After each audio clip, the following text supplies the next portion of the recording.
Hello and welcome to Upfront. My name is Dean Thullner-Veljacic and we are filming on the unceded Nanaimo traditional territory. On this episode of Upfront, I have the pleasure of sitting down with Bern Muller, the Executive Director of the Salvation Army, Nanaimo.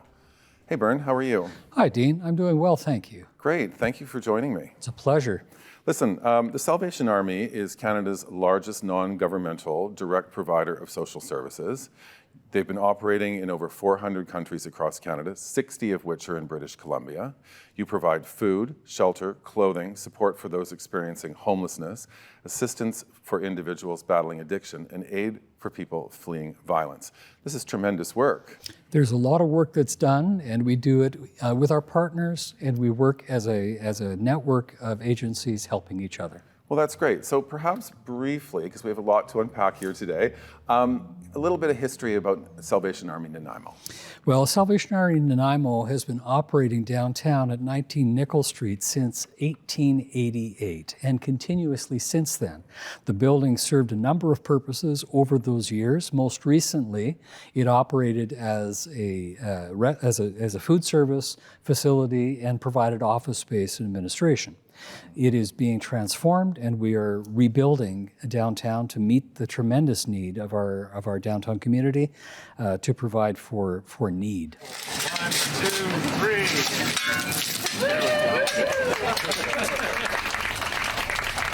3. We're standing on holy ground. This space is holy, and it's holy because of the holy work that has been done here for many, many years. And I pray that it will continue to be done for a long time. The Salvation Army is very excited to be involved in a significant development in downtown Nanaimo. We are expanding the New Hope Center, which is behind me.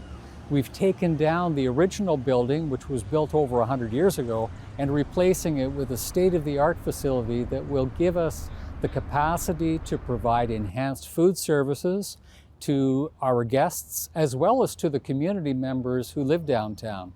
We will have community space where people can come in and receive services. We will have new space that will allow us to expand our community partnerships and work with other organizations to help to provide more of a wraparound approach to looking after people in our care.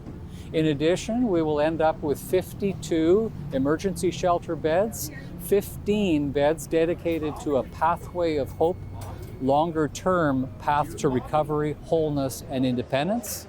And we'll have approximately 20 beds for our correctional program, working in partnership with CSC to help people demonstrate their commitment to reintegrating successfully into society. Here today, gathered at this place, we are starting something quite wonderful that will benefit so many in our community. I cannot express adequately the joy and the gratitude to the many members of our community who have helped this become a reality. And thanking our Creator for bringing us to the land, keeping us safe, and protecting everyone here on their journey home. I'm very grateful to the First Nations people who support and work with us. I'm grateful to the city and the councillors who have been expressing support. I'm grateful to the community partners in this area, individuals who provide funding, as well as the corporations that we partnership, and specifically BC Housing and CMHC, who have been great partners for us, as well as Corrections Canada. And to the Salvation Army for supporting the work in Nanaimo, recognizing the great need that is here. We are going to see the arrival of the 16 pieces of the modular building, probably in the very early spring, and then the work interior to complete all of the infrastructure will be completed. We should be in that building at around Christmas time this coming year. Well, they say Nanaimo is one of the fastest growing cities in Canada, so I can imagine as the city grows, the population grows, that population that are in need is also growing. Of course. Yeah. And setting up good infrastructure to provide services is really important. Oh, I can well imagine. Okay, so I wanted to have a brief discussion. I unpacked your website and I noted that you provide services for Nanaimo and surrounding areas. So we've all seen the thrift stores. You've got 3 thrift stores, yeah? Yes, and those thrift stores are really important because thrift stores are a great place to recycle things, but also, and more importantly, it's a good place where we can convert things that are no longer useful into cash, which can then be used to provide really essential services. So just to be clear, so I want to donate to the thrift store, I donate to the thrift store then turns around and sells it, that finances goes directly to your services. It goes directly to services in Nanaimo from the Salvation Army and the surrounding area. And where are these thrift stores? There's one on Bowen Road, there's one up on the north end, just by Costco, and there's one in Duncan. That's great. Yeah, Duncan's booming. Okay. You also have community services at 19 Nickel Street location. What are these services? Well, the 19 Nickel Street currently operates food provision. We do this through community partners and distribute food, about 3,500 meals a year. And those are breakfasts. We also provide for the needs of about 80 men who are in our care, breakfast, lunch, and dinner. We provide bag lunches, and we try to also reach into the community as much as possible. One of the really important things that we're looking forward to being able to do is to bring people back into our dining room, to have a dignified space where we can make connection with people, where we can help to encourage people to move into some steps for wellness and recovery. We want people to know that there is a possibility for tomorrow to look different than today, and for them to be able to move forward in self-directed autonomy. Hope. Absolutely. We're going to get to that, Hope Center. That's a colossal undertaking. That's a lot of food. You must have a really incredible, dedicated team. We are fortunate to have a Red Seal chef who, at the tail end of his own professional career, decided what he wanted to do was to give back. So he's been training and helping different food service workers develop skills. He's tremendously creative in turning the food donations that come in into nutritious, interesting, and delicious food.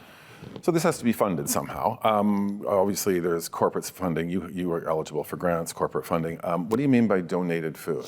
Well, we work with BC Housing, as you say, as well as Corrections Canada, and we are funded through donations monetarily that come into the facility, as well as some community partners. There are different food outlets that share food with us when it's getting close to expiry.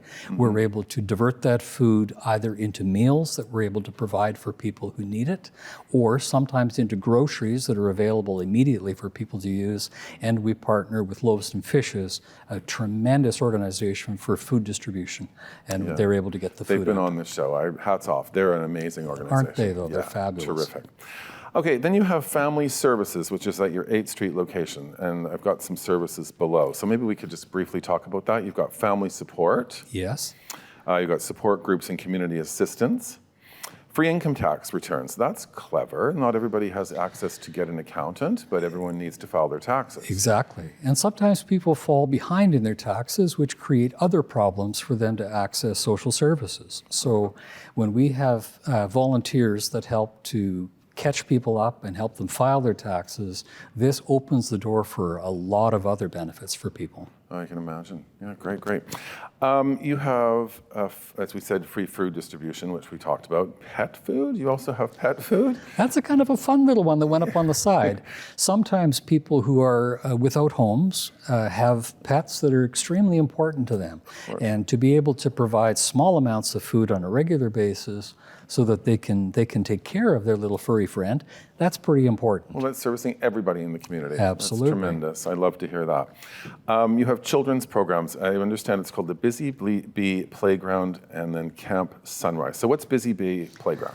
You know, the work that they do up at the church, or out of the 8th Street location, they are really looking at trying to support and nurture people at all stages of life. They have men's groups and women's groups. They have children's groups. They send kids to camp. They do activities for the young people. They do family programming. And all the way along, they're interested in trying to provide services that will help to support individuals so that they will be whole and healthy and connected. And of course, that's such a critical piece. Of course, and these services are available for free. They're for free, and they're available to everybody without any barriers. Well, I do want to continue to urge the audience to go to NanaimoSA.ca.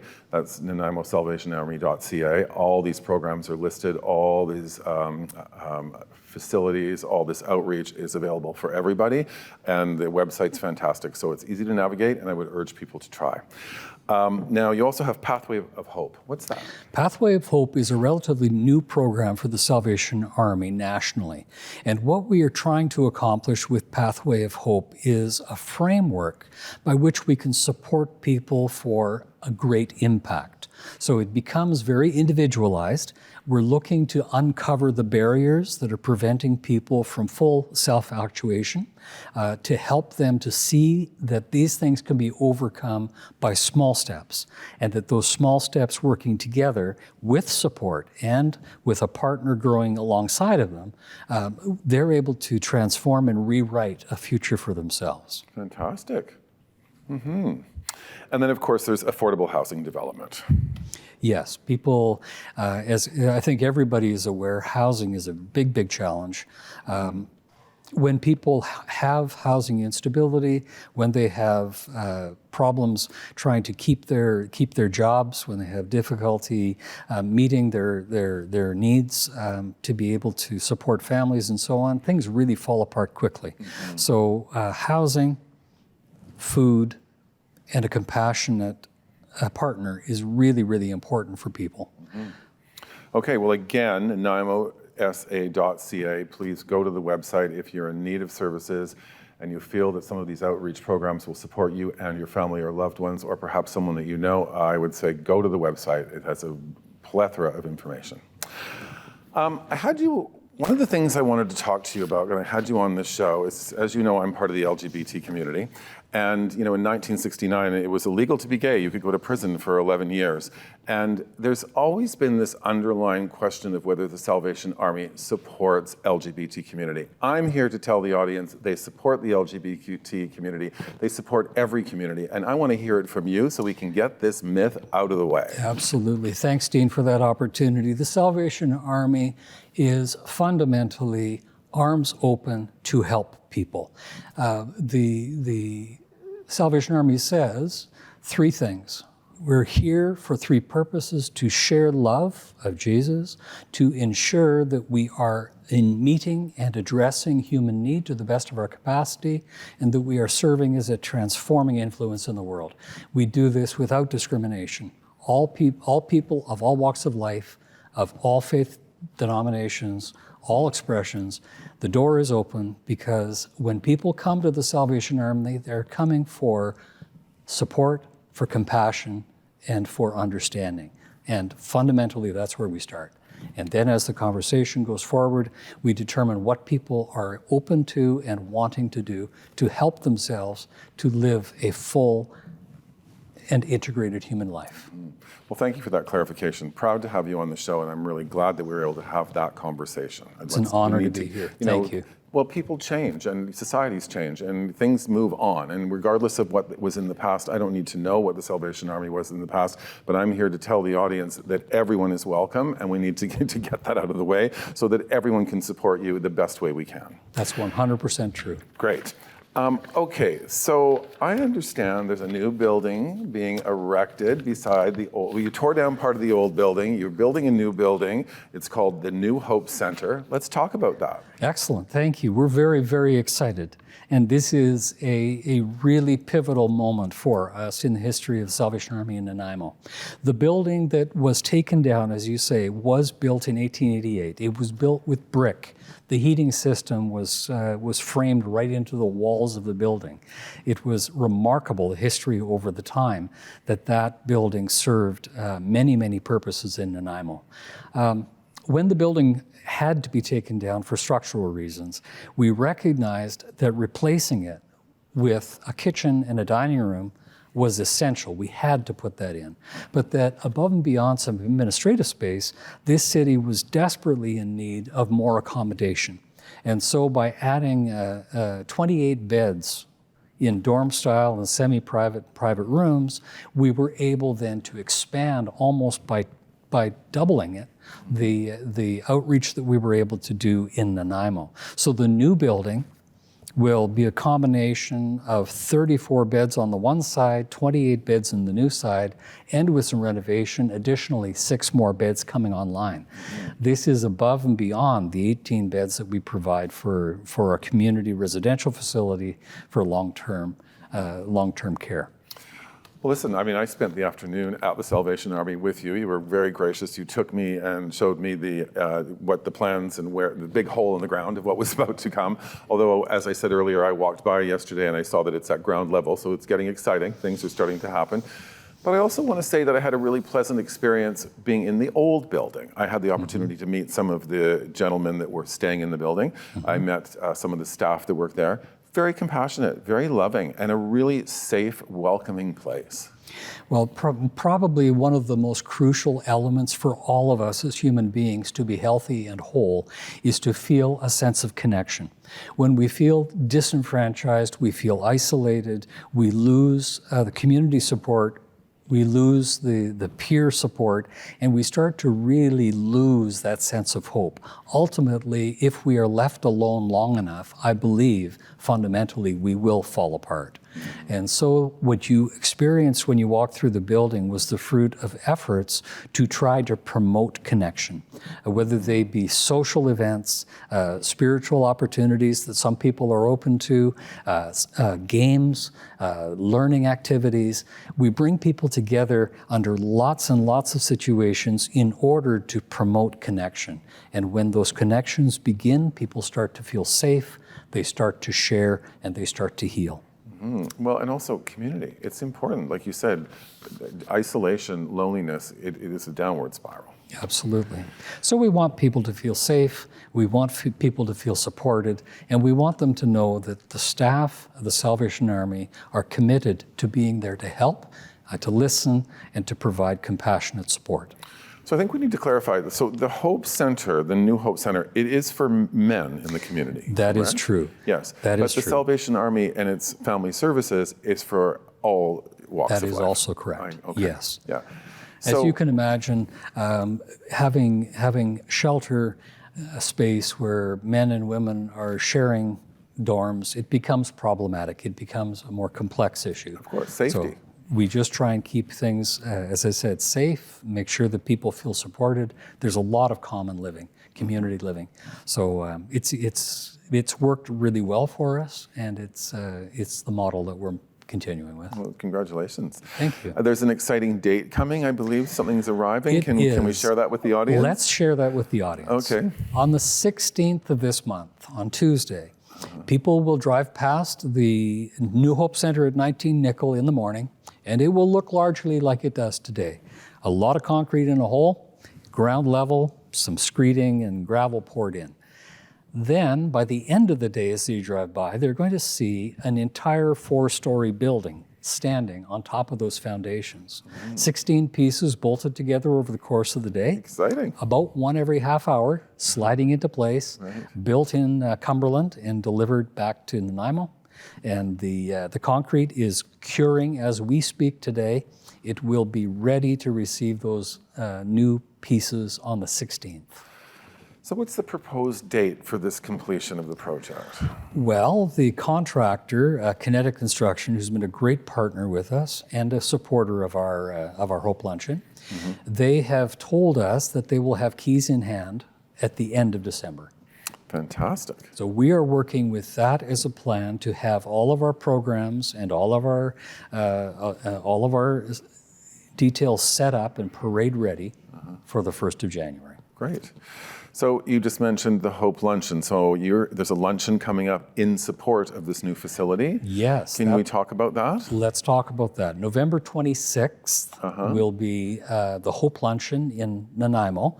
Hope Luncheons are held in various cities around Canada, but this will be the first Hope in the Harbour that's hosted in Nanaimo. And the whole purpose of this Hope Luncheon is to invite people in to make them informed, to provide information about what is being done in Nanaimo, to explain some of the need that we are trying to address, to offer people an opportunity to come on board and to help us, and to encourage people to think intentionally about partnering with the Salvation Army and being part of this great work that we are trying to accomplish. Okay, so if I wanted to go to this luncheon, I can go to the website, or I Absolutely. believe I can go to a You can direct go to the link as website well. and a link. That's Okay, correct. we'll have that up on the screen. Marvelous. So what do I expect? Am I going to have live entertainment? Am I going to have keynote speakers? What's happening? When you come into the Vancouver Island Conference Center, which is a beautiful facility, you will hear a little brass band playing in the corner, Nice. hearkening back to Salvation Army bands in London. And when you come in, you'll be welcomed into the vestibule. You'll see some items that have been donated for auction, which will be an online auction happening later. You will see what we call a forest of kettles. And we're all familiar with the kettles, the red kettle and the jingle bells, an opportunity to donate. And then you'll be invited into the banquet room. In the banquet room, you'll hear some live entertainment going on, a piano and saxophone duo. You'll be enjoying some video links. They'll be showing what's happening in our 2 campuses in town. If I go to this event, will you be having some keynote speakers? You're going to be hearing from 3 keynote speakers, in fact. You're going to hear from Lieutenant Colonel Tiffany Marshall. You're going to hear from, and she's our divisional or provincial leader. You're going to hear from Les Marshall, who is also Lieutenant Colonel, and he is a national leader from our Toronto headquarters. You'll hear from Austin Spink, who is an Olympic athlete and a wheelchair athlete. And you'll hear from our Master of Ceremonies, Chattis Leo, who's going to be keeping everything sewn together for us. Well, that's a full roster. Yeah, I'm looking forward to it. So how much are tickets? Tickets are on sale for about $100 a piece. We're selling tables, and at the moment, we are very much encouraging community partners that would like to come on board to perhaps sponsor the event. So a silver level sponsorship is $1,500. A complimentary table comes with that, as well as promotional opportunities, recognition for that partnership. Partners are essential to the work that we do, both for the delivery of service and for the funding that helps us to be able to do this important work. For sure. My background is galas and fundraising. I've been at that for about 20 years, and it's always tough the first year, right? You're always trying to get those sponsors to come out, to get the community to understand what you're about, what you're offering, and the impact that it's going to make on the community. Correct. So I urge everybody, there's a QR code that's going to come up. Go to the website, show up, suit up, show up for this lunch. It's going to be great, and it's going to support those people in our community in need, right? Absolutely. Okay, so on a daily basis, outside of the Hope Center, you must have needs. The Salvation Army needs donations annually. Well, yes, you are right. And we do take care of human need through our dining room. We take care of human need through our emergency shelter, through our emergency weather shelter, through our longer term care, through the Pathway of Hope, and through our CRF. But we also meet a lot of people who come to our door usually in the early morning hours or the very middle of the night, and they are in desperate need as it's cold and they are inadequately provided for to stay warm, to keep out of the weather. We go through an awful lot of blankets, jackets, rain gear, tarps. We provide people with sleeping bags. We provide emergency food. We do whatever we can to try to relieve that human suffering.